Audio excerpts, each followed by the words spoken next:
Welcome back, everybody, to another great episode of Paranormal, the New Normal. I'm your host, as always, Jeremy, here trying to make the world seem a little more normal. Do I ever succeed in this? Oh, God, no. God, no. But, you know what? Tonight, I ain't going to succeed in it either, so don't hold me to it. But my guest tonight, I am very happy to say, is the return of Dean Graves. We've had him on before. We recorded the episode back in January, I believe, and I don't know exactly when it released, but it had to be somewhat in the last couple months. But Dean is the author of Chatting with the Arcturians, and he may have something more coming out too. We're going to find out. How you doing tonight, Dean? I'm doing great, Jeremy. Good to see you, and thank you for having me back. Oh, always my pleasure. And I got to tell you this. Actually, okay, your episode definitely released because the day your episode released, I had a guest on the show, and she brought up the Arcturians. Really? Which synchronicity at its finest right there, because I've never heard anybody bring them up besides you to that point. So that blew my mind. I literally called it out in the show, and I was like, oh my God, I can't believe this happened the same day that his episode released. Like, that's just meant to happen. That's no coincidences. Yeah. Exactly. I mean, it was just phenomenal. But so, since the last time you've been on, Dean, what you been up to? Well, several things. Continue to chat with the Arcturians. My significant other is a vocal channel for the Arcturians, and I'm the straight guy. I'm the Dean Martin of the Jerry Lewis and Dean Martin duo. They have been providing us with some significant information, not as a warning, but as preparation. As I'm sure you and your listeners are well aware, there's been a variety of speculations of what we consider to be alien visitations. But for the most part, it's been very elusive and not something that was ready to be incorporated into our experiences. And in several communications that we've had with the Arcturians, but not only with the Arcturians, they were joined by other members of the Federation to emphasize the importance and the nature of planned visitations to Earth in the very near future. And they emphasized that this will not be anything that can be explained as swamp gas or the experiences, psychosis, or anything of that nature. They'll be landing in parks and in government on government buildings and things of that nature. The purpose of this visitation, and this is a planned transformation of our experiences by multiple members of the Federation. So it's not going to be just one landing by one group, and it will be prolonged over a period of time. So it will be repetitive by other groups. The initial groups will, by intent, be those that look most like us, so that there will be less fear on our part. But they also will be having future visitations by those that don't look like us. And so there's a wide panoply of different body types that are prevalent throughout creation. And so it'll be a significant change from what the nature of our experiences have been. The primary purpose is to provide us with information, but also to begin to integrate us more into the universe, instead of being isolated as we have been for a long period of time. but it has not been forever. We've been the earthly population has been quarantined for um, approximately 25,000 years. And that was intentional because we were struggling and having so much difficulty with our evolutionary advancement, and we were significantly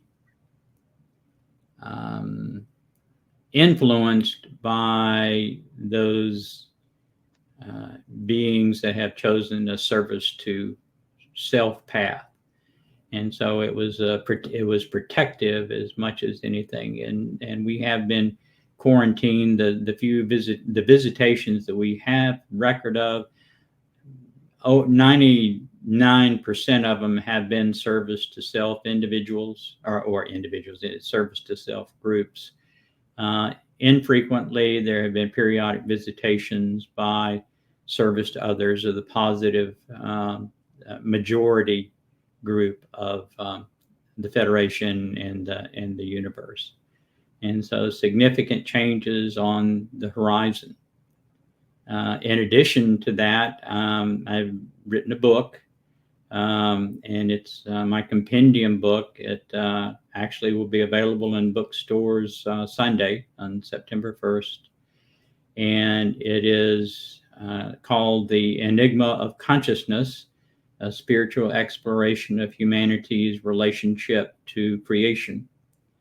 And it provides the majority of the information that the general population will need in order to understand the changes that are happening in our experiences, as well as giving them information, not essential, but helpful in their own advancement along the enlightenment path. So those are the significant changes in my efforts to provide the general populace with truthful information and transforming the nature of our experience. A lot to unpack there. A lot to unpack. But, well, let's start off with, and I actually have been seeing a lot of posts about your book on LinkedIn, so I've been following you there, and good. Okay. I've been seeing a lot about the Enigma of Consciousness, and I have to get your books. I really do, because I need to read these things. Even as a paranormal podcaster, as a paranormal lover, I have to read these things because I feel like it's knowledge I need to know. And see, folks, when someone comes on like with this type of information, it makes the fact that the year 2027 keep coming up, and that everybody keeps saying it has to do with extraterrestrials, it makes it seem more and more likely that we're not wrong about this date. Like, I mean, have the Arcturians said anything about 2027, or no? have they not? They haven't addressed a specific time frame, and they're not in charge. They're not coordinating it. It's a cumulative effort by multiple, as we would think of them as civilizations. Creation has, in our universe, has expanded in multiples of 9 stars, and each star is home to an archetype of the creator. 5 are inherent characteristics and 4 distortions. And the nature of the distortions determine the nature of how we experience creation, particularly at the low level of consciousness that we all share. And so consequently, the Arcturians are a parallel 9-star system. We are part of a 9-star system, and in the book I delineate what those 9 stars are and what the archetypes are that reside in each of those stars, as well as those archetypes that have been instrumental in the creation and guidance of the earthly experience. Which I just want to point out. So my listeners don't make the same mistake I did in my head for a second there. He's saying 9 stars, not the planets. I literally was like, oh, there's 9 planets. That's perfect. I'm like, wait a minute. Planets aren't No, stars. nine, I'm like, nine it's stars. Yeah, it's each been a star long is day. home to an archetype of the creator.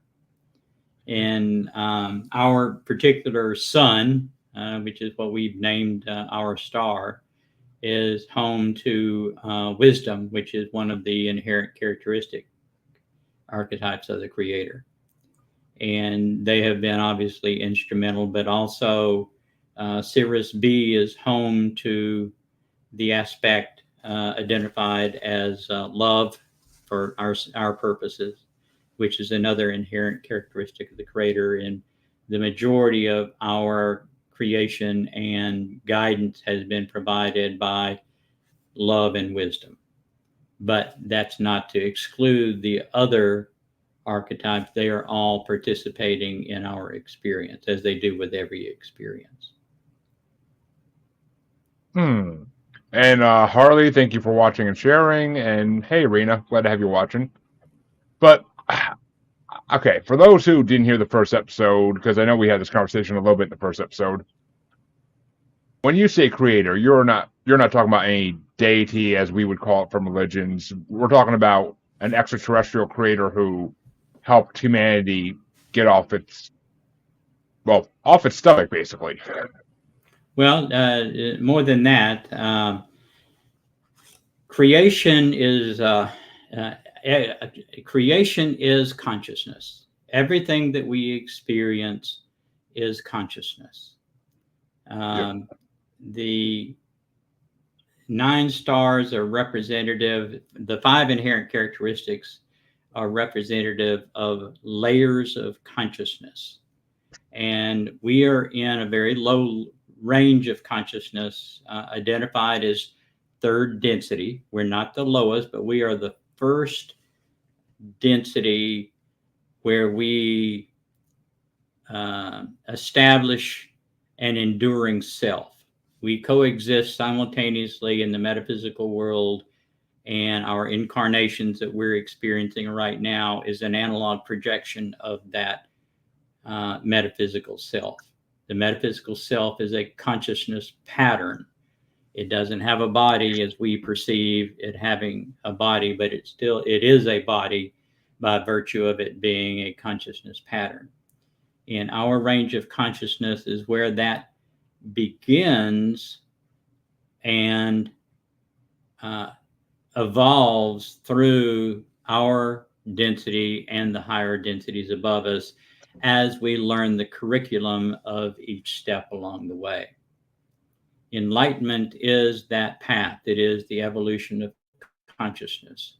And most people perceive, because of the Buddha's successes, that enlightenment is a destination.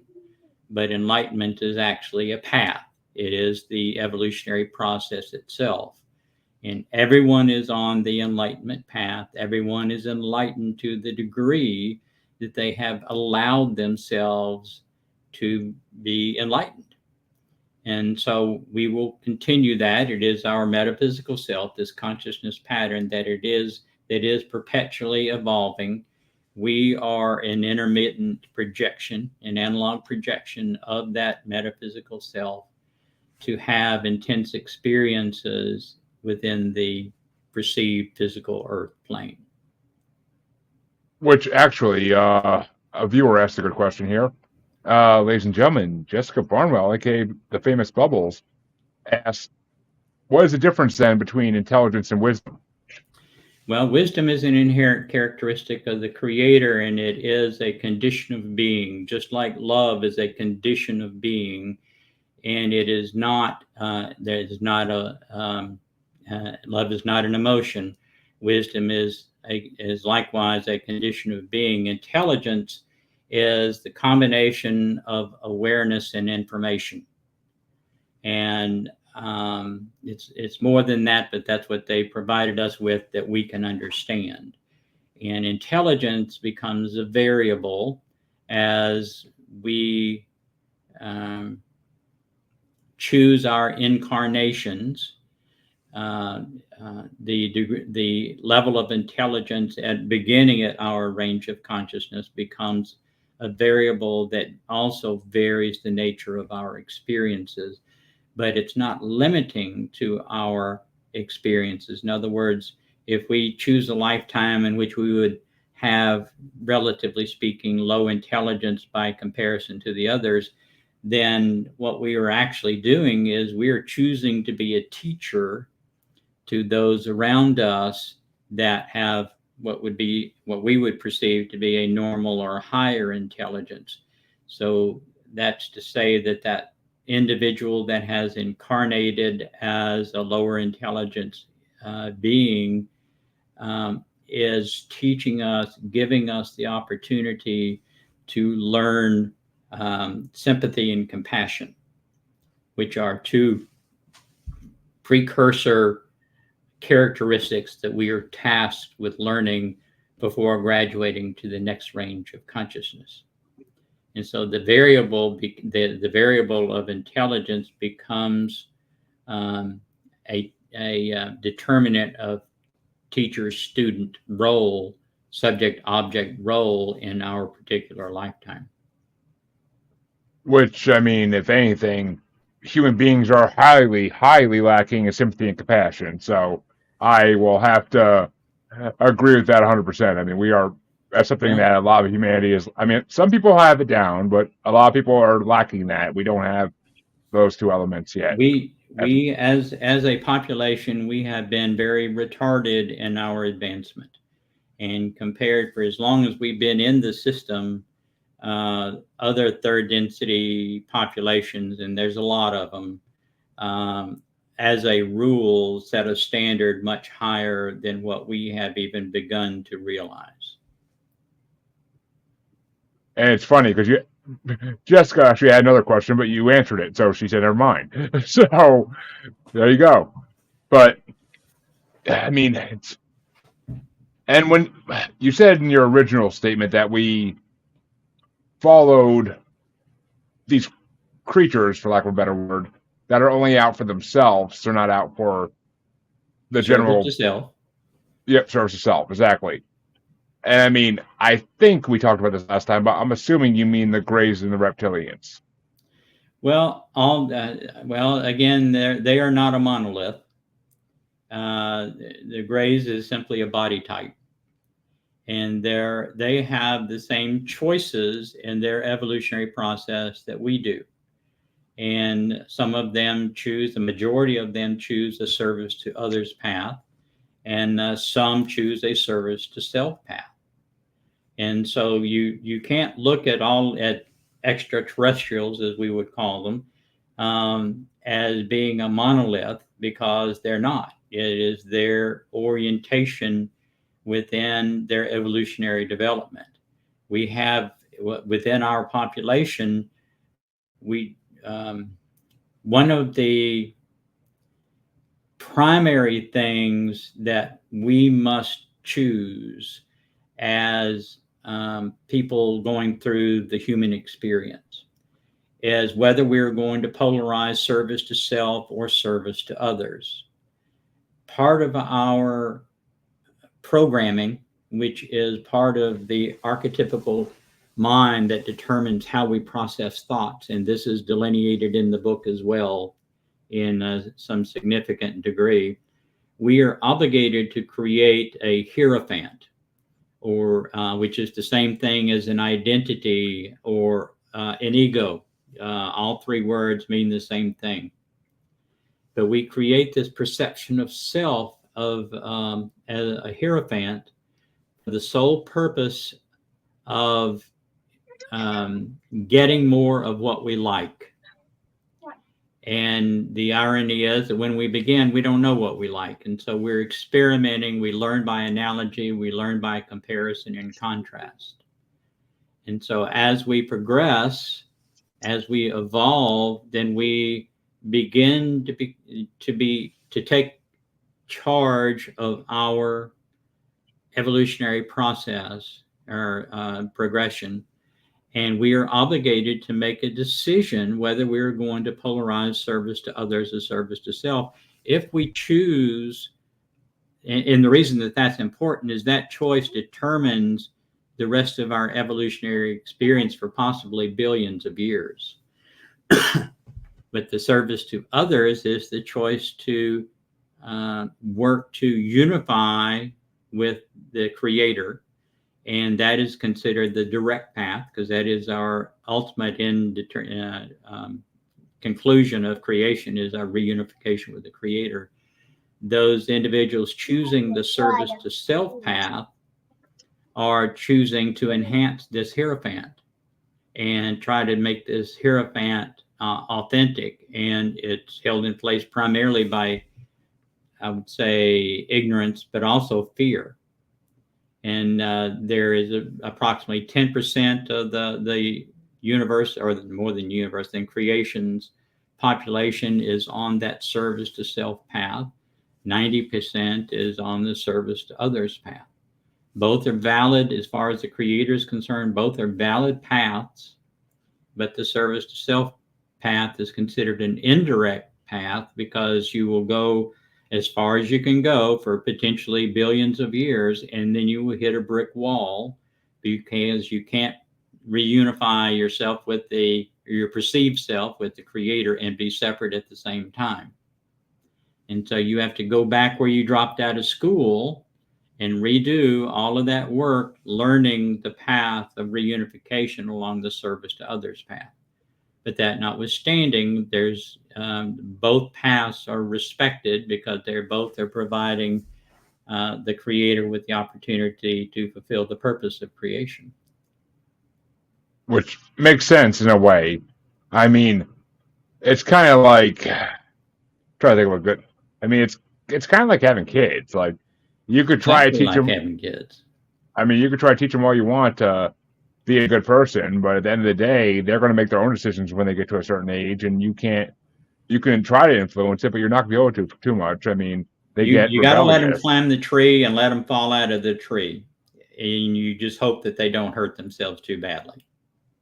Exactly. I mean, and see, all right, I'm gonna go up on a little bit of a wormhole here, but see, my theory on reincarnation. I don't know if we talked about this last time. I also don't remember, but my theory on reincarnation is that we basically go to a DMV in space, in the sky somewhere, another dimension, whatever you want to call it, and we wait for our ticket to be called, and either we're getting our plate stamped because we did what we were supposed to do, or we're getting told, no, you gotta go take the test again, and we go back down to, well, most likely Earth, but I've been told that we could also go to other places as well. But I feel like this is, if we don't learn service to others and we just keep repeating the service to self path, you're going to keep getting told that you need to go take the test again, and you don't actually Well, get your plate stamped until you do the service to other life fully. incarnations are a feature of third density, the density that we experience, and it's because it's a very low density. It's an elementary beginning level of consciousness. The average human has incarnated over 3,000 times, some as many as 8,000. The reason that we incarnate is because this is a much more intense environment than we can experience in our consciousness pattern and our metaphysical experience.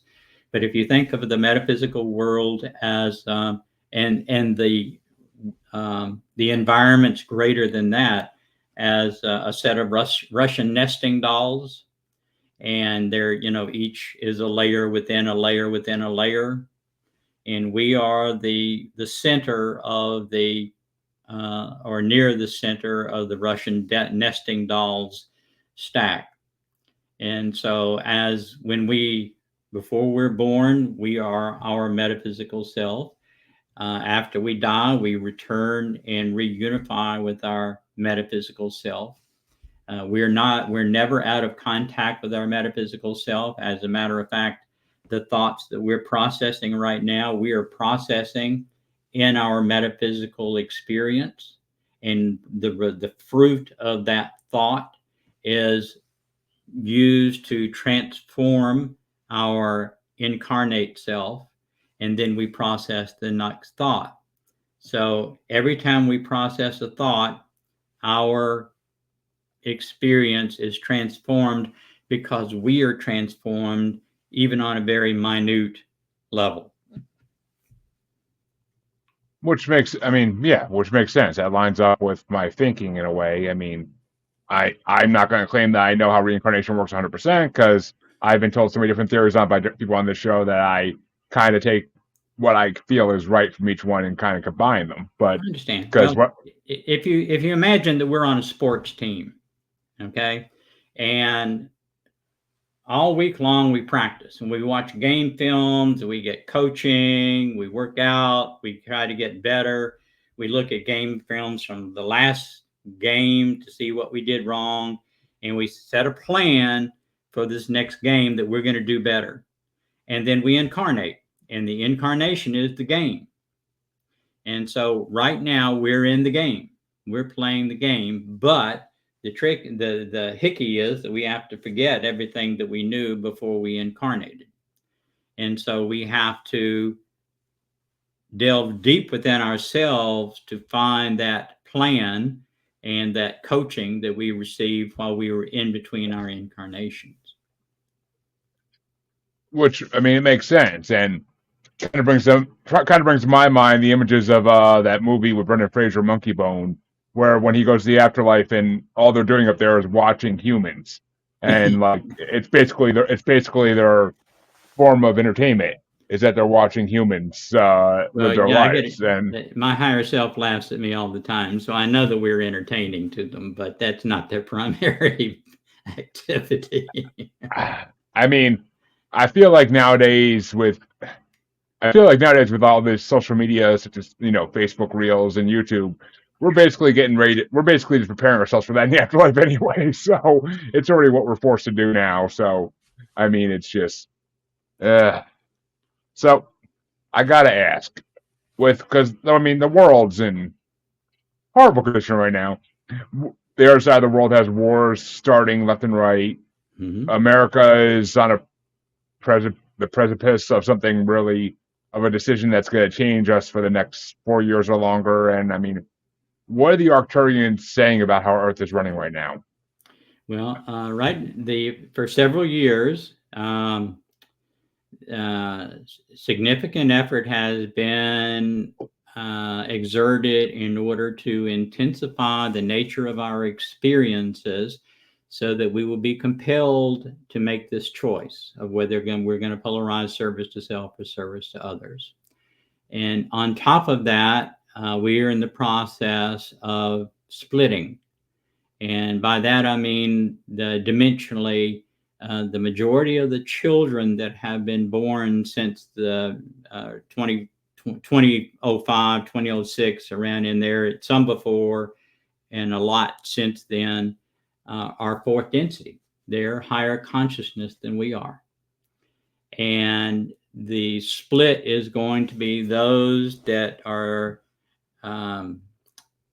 still learning the third density curriculum will continue on in a third density experience, which will be a parallel experience to fourth density.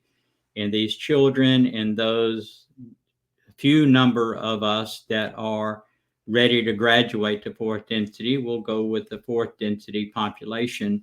And it will be the same physical Earth, but dimensionally we will not interact.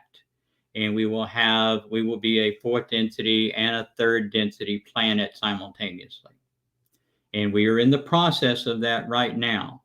And what we're experiencing is the turmoil because the lower consciousness is a lower vibration. The higher consciousness is obviously a higher vibration. And we're irritating to each other. The lower consciousness is irritated by the higher consciousness, and the higher consciousness is irritated by the lower consciousness. But that is the stimulus that is compelling that, particularly that lower consciousness, to make the choice of whether they're going to, do the work to evolve or whether they need more time to learn the lessons of third density. Which I mean makes it does make sense because, I mean, some might call it even the spiritual awakening, which we've had multiple of in the last couple decades. And you're right. I mean, they're younger than me even. I mean, I was graduating high school in 2006. So these are the generation below me for sure.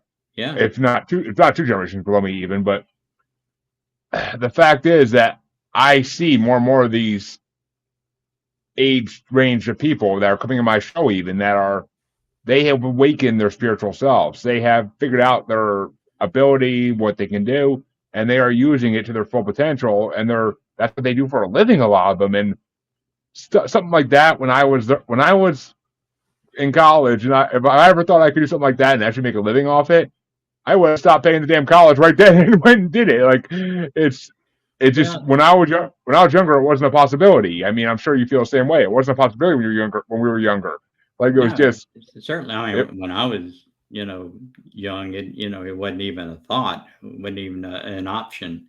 But you can look at YouTube and look at the children that 3 and 4 years old, just hearing a Mozart piece and then sitting down and playing it, and they think everybody can do that, so they're not amazed by it at all. We're amazed by it, but that's just the nature of that higher intelligence, higher consciousness. Higher intelligence is automatic with higher consciousness, and so yeah, I could see that. I mean, I like to consider myself semi-intelligent, but I mean, I mean, that's why I do this show. It's because I want to get my consciousness to be higher. And I mean, we've talked about it on my other podcast. I just actually was sharing the episode out yesterday or the day before. We spent an hour and a half contemplating what consciousness actually is, and in all that time, we really couldn't put our fingers on it, like what exactly it is. I mean, it well, brings up so many wormholes. you need to read the book, because in the book, the first chapter explains precisely what consciousness is, and then a large portion of the book explains how that transforms into the nature of our experiences at a lower level of consciousness.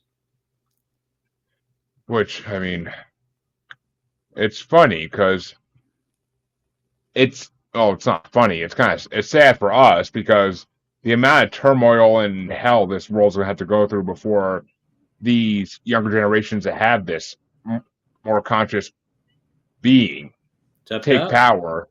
It's going to be decades before they actually get into offices where they can actually make changes that are good.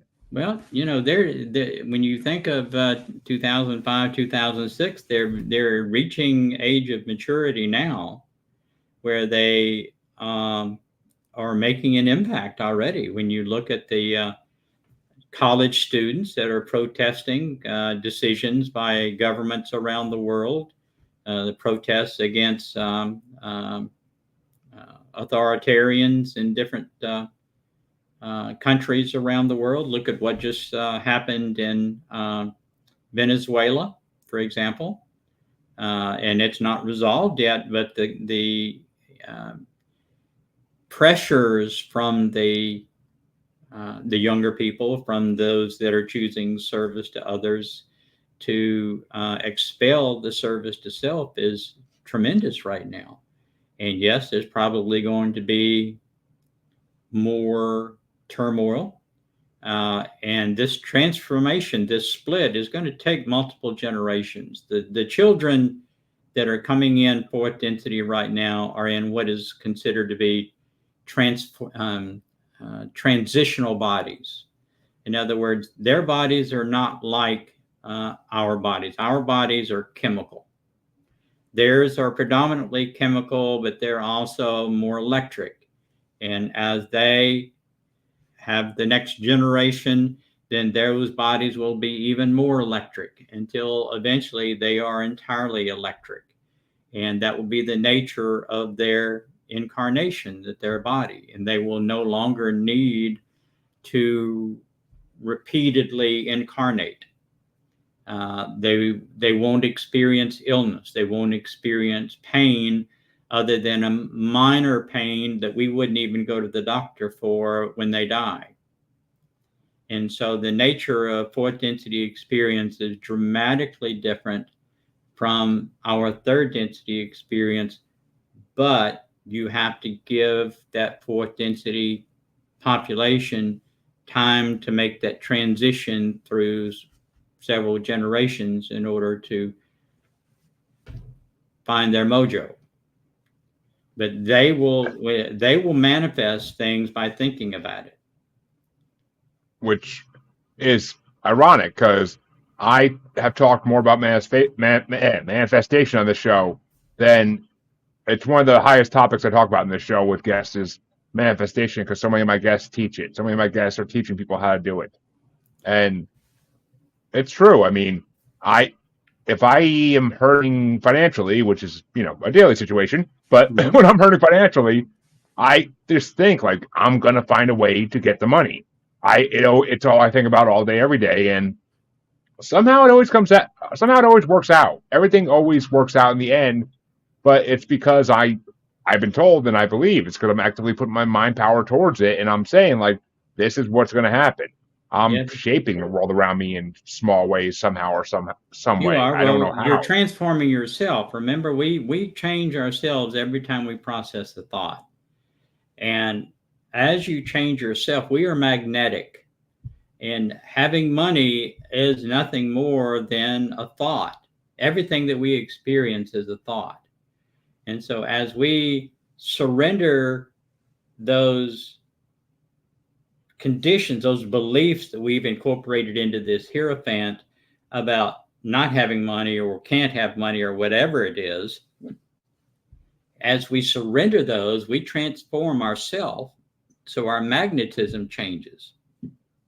And so we attract those thoughts that bring us more of what we like.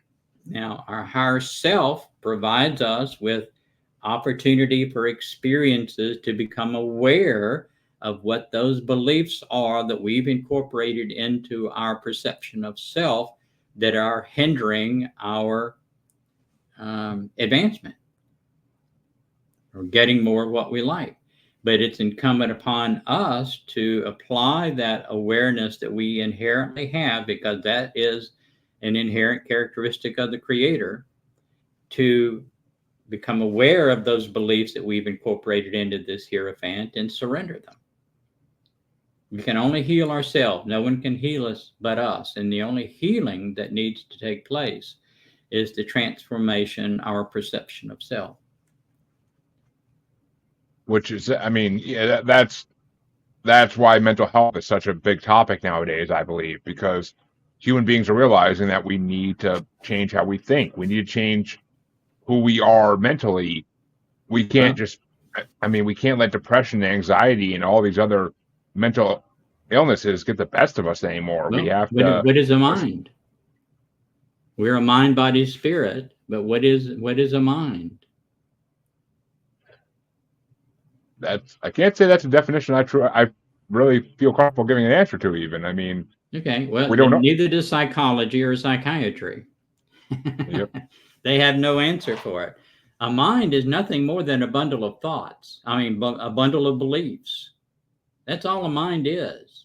It becomes our lens that we use to interpret thoughts, which are our experiences. It is our spirit that is the actual experiencer. The mind is nothing more than a bundle of beliefs that we have incorporated into this hierophant, and it is the lens that we use to interpret our experiences. And so if we have a distorted lens, then we are going to have a distorted experience. If we can clear that lens, and that is the evolutionary process to dissolve these beliefs and that have formed this hierophant. It's the same process in higher dimensions as well.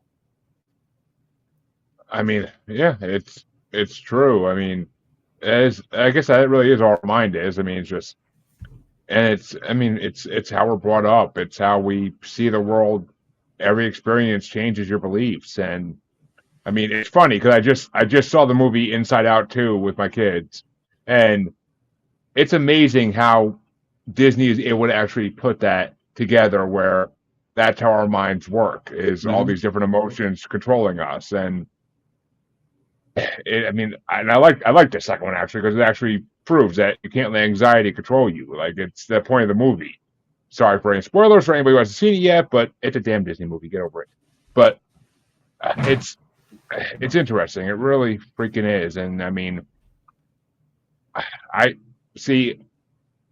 I was always brought up with the belief that, going back to the financial thing, is that you work your whole life to basically try to survive. Like, that's how I watched my parents do it.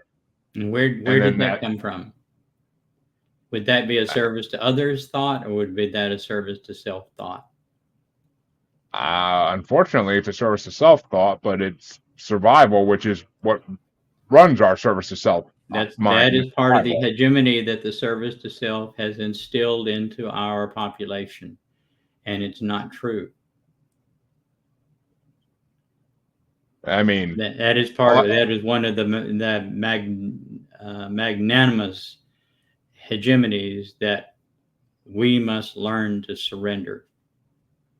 There is ample quantity of everything for everybody. But because of that mentality that has been instilled into the population by the service to self, people hoard. And because of hoarding is the only reason that there is shortage of anything anywhere. well, yeah, we all saw how that went during the pandemic. Yeah. Having to buy toilet paper off Amazon for like $100 for 4 rolls. Like, it was Yeah. ridiculous. Yeah. If you can It was get it. Yeah. if you can get it. I mean, I worked in the retail world during all that, and oh my god, it to go into stores and see whole aisles empty was mind blowing.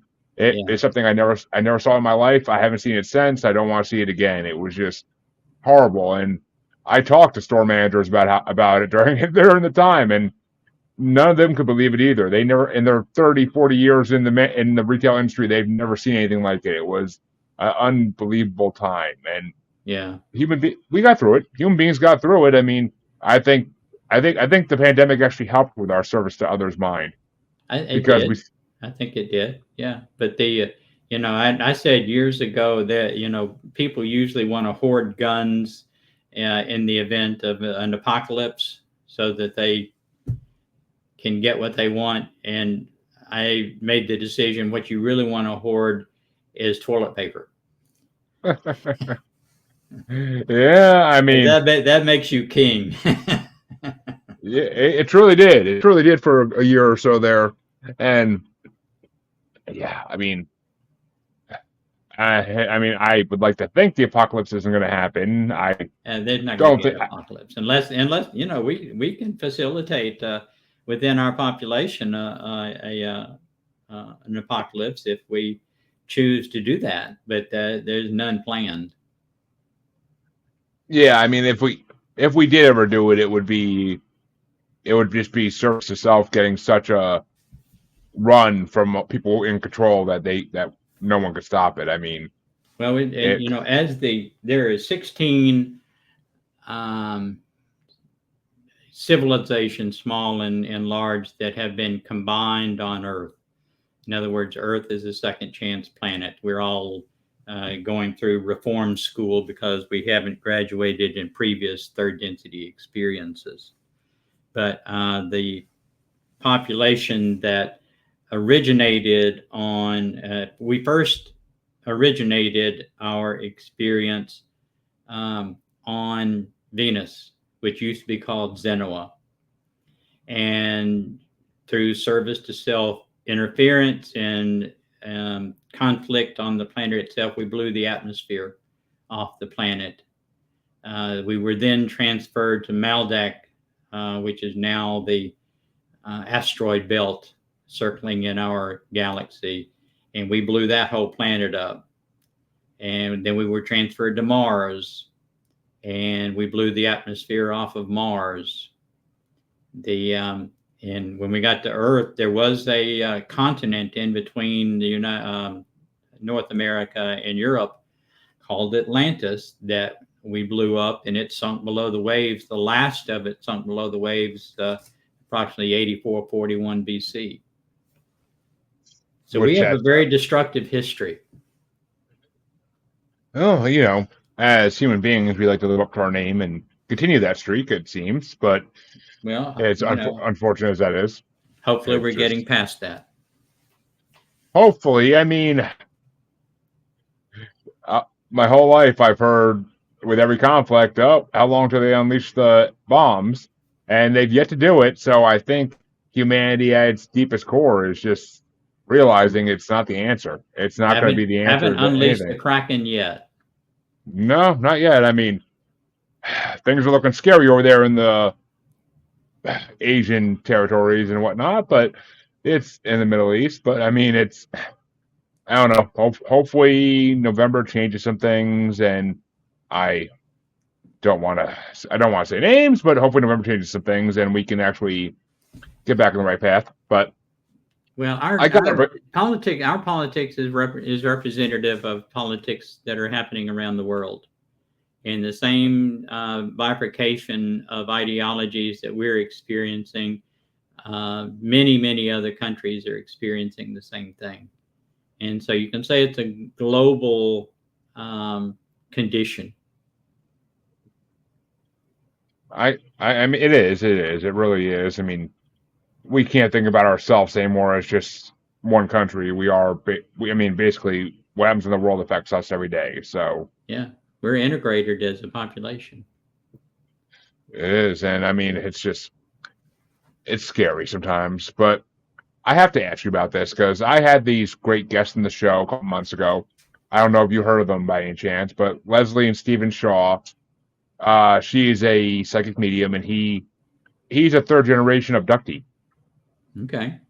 and he had a wonderful tale. I wouldn't even call it a tale. He had a wonderful retelling of his family's been abducted by grays for 3 generations, and through their communication with these creatures, through Leslie's psychic abilities, they've discovered that discovered what a lot of us already assumed, that the main reason that these were abducted is because they're interested in our reproductive systems. Basically, which I mean, I kind of want to get your opinion on this. If you think that's why we're abducted. Yeah. The abduction is only purpose of the abductions, which are all done by service to self, is to instill fear. And because when they instill fear, that's why wars are started. That's why we have autocrats that begin wars and invasion of other countries. When you choose to follow the service to self path and you graduate from third density as a service to self entity, then what you're choosing to do is to isolate yourself from your higher self. You keep the same higher self, but you choose to separate yourself from your higher self. Your higher self provides us, particularly in third density, fourth density, and fifth density, with a constant flow of energy that's called intelligent energy. You have to have the intelligent energy in order to maintain your presence in creation. If you don't have that, then you will not die. You just lose your consciousness pattern. And as consciousness, you just merge back into the big world, big vastness of consciousness. But the service to self has to replace that source of energy that they have decided not to get from their higher self anymore. And third density, us, are like Goldilocks. Our porridge, we have enough energy to make it worth their while, but we're not smart enough to know that we're not supposed to give it away. And so we're like the Goldilocks porridge to the service to self path beings. And so they don't want to kill us.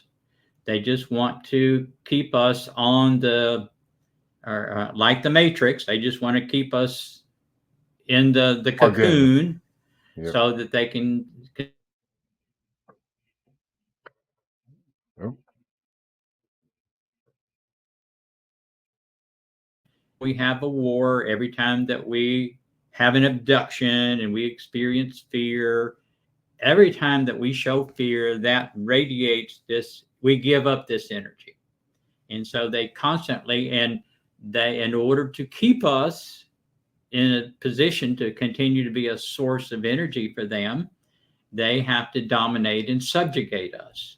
And what we were talking about before with this ideology that we have to work hard, that we're essentially a slave to debt and all those things that everybody deals with every day, those are all just contrivances to keep us doing the same thing, not becoming aware of who we are and what our purpose is or anything like that. Don't want us to wake up and do anything like that, because that would cause us to evolve. And as we evolve, we become more aware, and we quit radiating this energy because we're stuck in a constant state of anxiety and fear.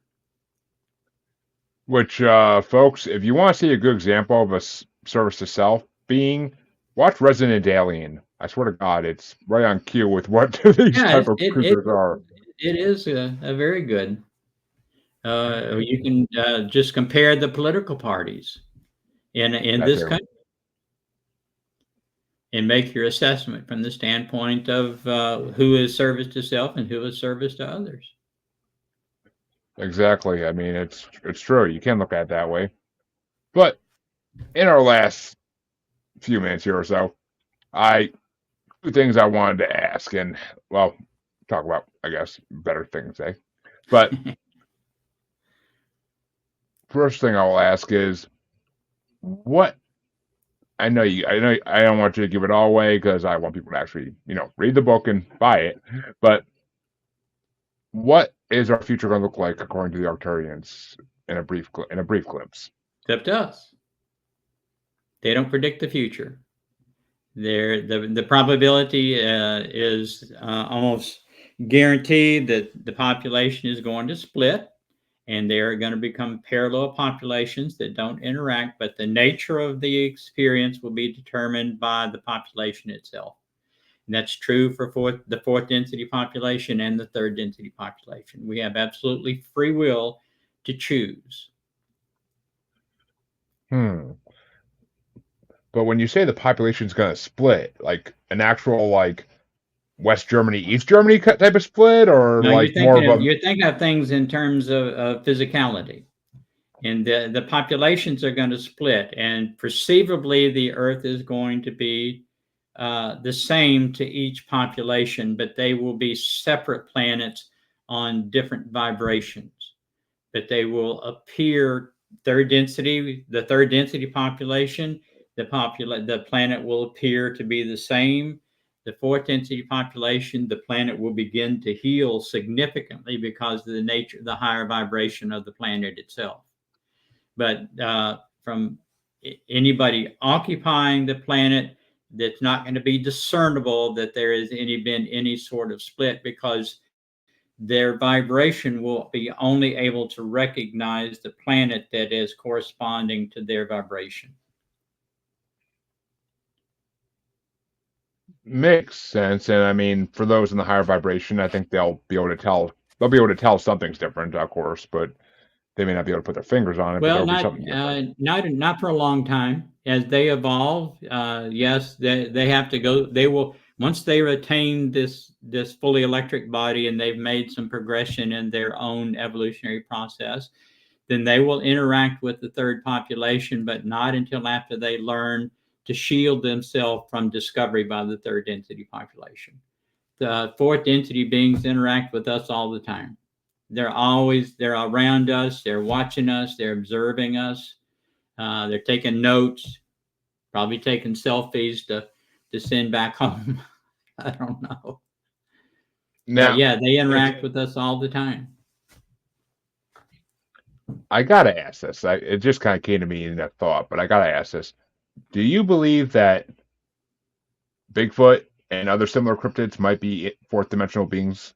and No, that's they were why. actually third density beings. And after we blew up Maldak, the population was described as being in a knot of fear. And in order, as part of their healing, they large portions of the population incarnated in 3 different Bigfoot um, groups.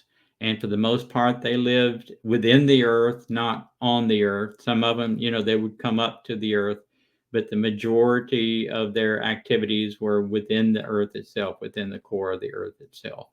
But those Bigfoot was a uh, part of the healing process. The people remained, they were still third density, but that was part of their healing process. The Bigfoot, all of the populations lived for approximately 900 years.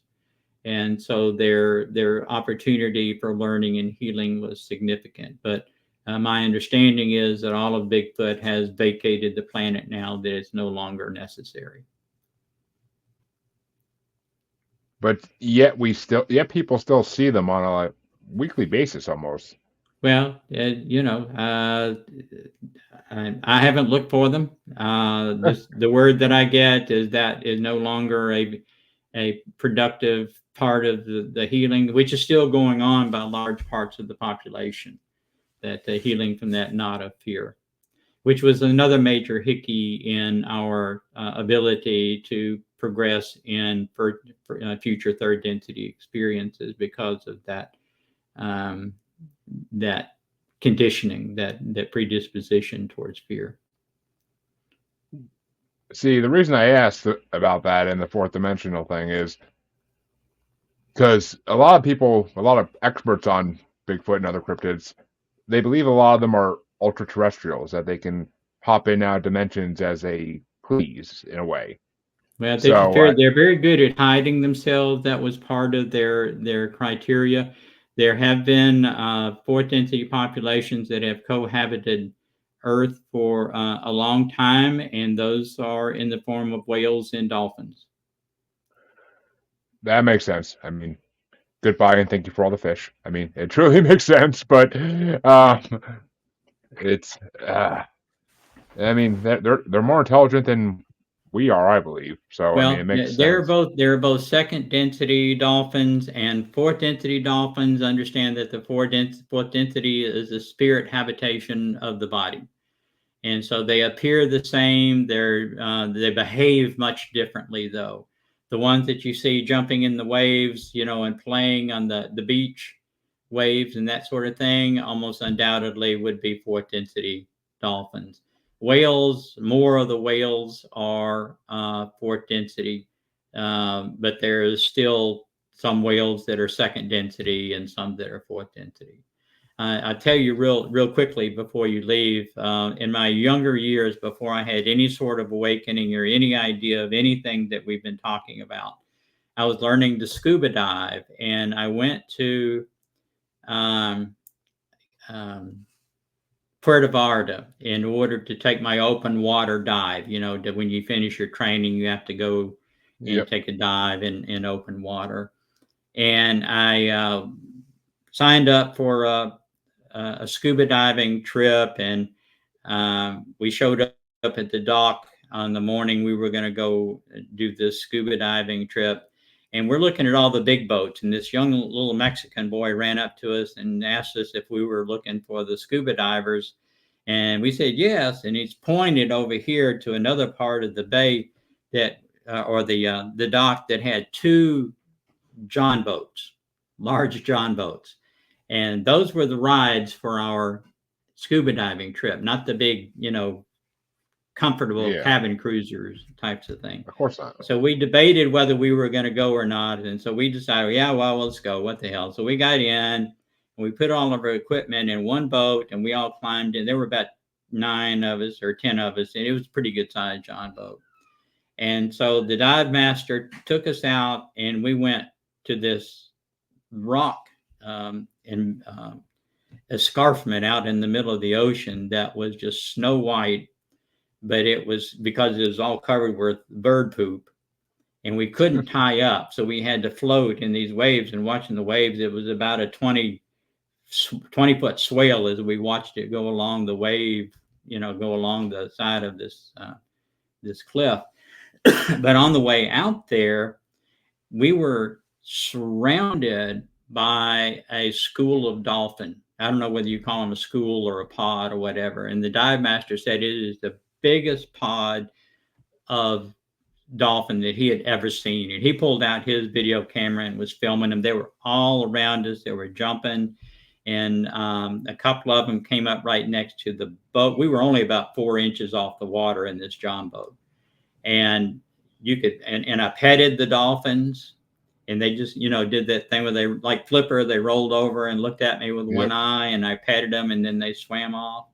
And then the whole pod or the whole school swam away, and these 3 blue whales and a family, a mom, dad, and a baby whale came, and they didn't get that close to us, but they came and swam next to us. And I didn't, I just thought it was wonderful. I was just enthralled by the whole thing, as everybody else in the boat was, including the dive master that goes out every day. And years later, when I started talking to my higher self and learning what I've been talking about with you, and I remembered that, and I thought back to that experience, and I inquired, and that was the dolphins that rolled up were my higher self, and the whales were my higher self. And they just came to visit and to give me comfort and give me something to remember to ask about, in future years. And that's amazing. That's amazing. And I mean, so basically we can get our future selves can present themselves to us in a way. Oh yeah, they do all the time. Interesting. And okay, that one question made me think of so many other questions, but I'll save them for I'll save them for when your 3rd book comes out. Well, this is actually my 4th book, but this is the compendium book, and this is the one that has all the information in it. And I'm working on a 5th book, but it's going to be a while before it comes out. The 5th one's going to be on the Arcturians. Oh, nice. We'll definitely have to talk when that one's about to come out. But why don't you tell my audience basically a little synopsis of your 2nd book, or your 4th book technically, and where they can find it and where they can find you. Well, it's called The Enigma of Consciousness, a spiritual exploration of humanity's relationship to creation. You can get it on Amazon as an ebook or any other ebook source that you may use. You can order it on Amazon, or you can go to your favorite bookstore and get it at your favorite bookstore. If they don't have it, tell them they can order it. Tell them that they need to order it and stock it, which I would appreciate that support. But you can go buy the print copy at the bookstore, or order it from Amazon, and you can get the ebook in the next 10 minutes. You know how ebooks work. You just download them and start reading. Yes. And then you don't go to sleep for the rest of the night because you want to continue. Yeah, I did that last night. I'm not going to do that again tonight. I haven't read part of a book I haven't read a book in so long. Just be kids and podcasting. But I went through a long period where I didn't read. I read a lot, and then I didn't read, and I started reading again a few years ago. And I just have to read every night before I go to sleep. And doggone, I started a Stephen King book that's a sequel to The Shining, The Sleep Doctor. Oh. And I was hooked last night. I just kept just one more chapter. And finally, I just had to close the book and said, yeah, years ago, before I was living with kids, I used to read Stephen King every night. When I would go out for my nightly cigar, and I'd read Stephen King while I drank some whiskey, smoked a cigar, and certain books I'd finally get to the point where I'm tired enough where I'm like, all right, I want to go inside. Cigar would be out for a freaking while, and I'd look at the clock. I'd be like, I've been outside for 3 hours. What? Yeah. Like, Yeah. Well, they're Steve, great stories, and you get into the story and you just identify with the people so much that, you don't want to leave them. You want to find out what cliffhanger he's exactly. gotten them into next. Exactly. Especially when you get to like actually the good part, like past all the 10 chapter intro of the town and the people. Like when you actually get to the good part, it's like forget about it. Like That's it's where I like was last night. So, ah I get I get that. Well, folks, please go check out the Enigma of Consciousness. Go check out Chatting with the Arcturians if you haven't. And if you want to hear Dean's first appearance on this show, he actually said a good 10, 15 minutes ago. So the episode is called Earth is a Second Chance Planet. As soon as you said that, I clicked in my head. I'm like, oh, yeah, that's the name of the first episode. yeah. So go check it out, folks. I mean, our first conversation was just as enlightening as this one and just as entertaining. So please go check it out. It was a fun convo. And you all know where you could find me by now. If you don't, God, shame. But check the outro, listeners. It's there as always if you're new. And go back about 200 something episodes and listen. But other than that, I want to thank Dean for coming on because it's always a pleasure to talk to him. And I look forward to his fifth book coming out so I can have him on again. I'm about to write down some of these damn questions I have in my head.